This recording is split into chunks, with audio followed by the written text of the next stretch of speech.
এবার আমি আপনাদেরকে পাকিস্তানের একটা ঘটনা শোনাবো। বর্তমান দুনিয়াতে টপ লেভেলের যে সমস্ত আলেম আছেন আঙ্গুলে গোনার মতো কয়েকজন, এর মধ্যে একজন হলেন পাকিস্তানের আল্লামা তকি উসমানী দামাত বারাকাতুহু।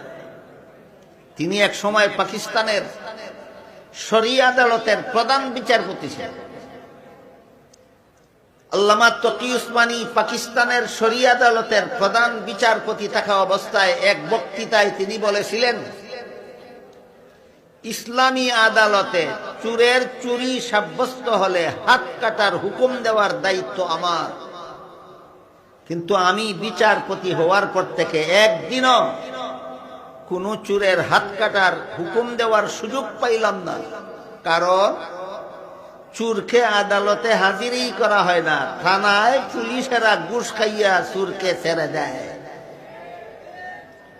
পুলিশের থানার থেকেই চোরের কাছ থেকে ঘুষ খাইয়া চোরে ছেড়ে দেয়। এই কারণে আদালতে হাজির হইলে পরে তো আমি হাত কাটার হুকুম দিতাম, আদালতে হাজিরই করে না পুলিশে।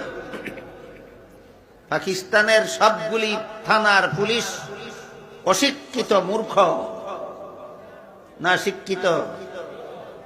শিক্ষিতরা এত বড় ঘুষখোর চোর কেন? যে শিক্ষা শিখেছে, এই শিক্ষার দ্বারা আল্লাহর কাছে জবাব দেওয়ার ভয় জাগে না। যে শিক্ষায় শিক্ষিত সে এই শিক্ষার দ্বারা অন্তরে আল্লাহর কাছে কি জবাব দিব এই ভয় জাগে না। সুতরাং এই ঘটনা প্রমাণ করে কোরআন শিক্ষার ছোঁয়া যাদের অন্তরে লাগে না, এরা যত বড় শিক্ষিত হবে তত বড় চোর, ডাকাত, দুর্নীতিবাজ হতে বাধ্য। এবার আপনাদের বাংলাদেশের ঘটনা একটা শোনাই।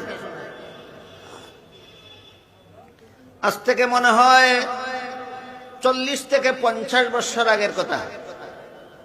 ব্রাহ্মণবাড়িয়ার এলাকার একটা ওয়াজ মাহফিল থেকে রেলে বাড়ি ফেরার জন্য আমি ব্রাহ্মণবাড়িয়া রেল স্টেশনে গেলাম। গিয়া দেখি রেলগাড়ি ছেড়ে দেয়, টিকিট নেওয়ার সুযোগ নাই, টিকিট ছাড়াই রেলগাড়িতে চলে। টিটি সাহেব সরকারের বেতনভোগী কর্মচারী, যারা বিনা টিকিটে রেলে চড়ে এদের কাছ থেকে ভাড়া নিবে এবং টিকিট বানিয়ে দেবে, এইটাই তার দায়িত্ব। আমি টিটি সাহেবকে ঘটনা বললাম, আমি টিকিট নিতে পারিনি, গাড়ি ছেড়ে দিয়েছে, এই জন্য আপনি আমাকে একটা টিকিট বানিয়ে দিন, আর যা ভাড়া হয় আমার কাছ থেকে নিয়ে যান। উনি একটু রাগান্বিত হয়ে আমাকে বললেন, টিকিট বানিয়ে দেওয়া যাবে না। আমি বললাম, সরকার আপনাকে বেতন